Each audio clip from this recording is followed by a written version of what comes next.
Hoxe é un inmenso orgullo ver a unha sociedade galega que se moviliza, que alza a voz para denunciar o xenocidio que se está cometendo en Palestina, para denunciar que non podemos permitir que a barbarie triunfe sobre a humanidade.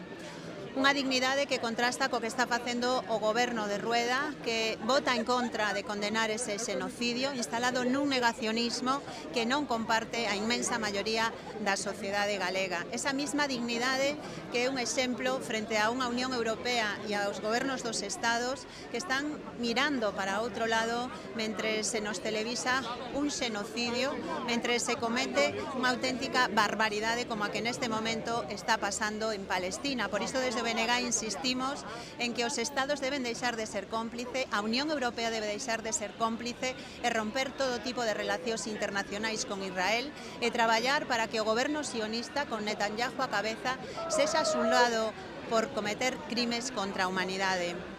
Este é un momento crítico para o futuro de Palestina e é un orgullo ver a unha sociedade galega que está dando de novo unha lección de dignidade e de solidaridade. Palestina vencerá.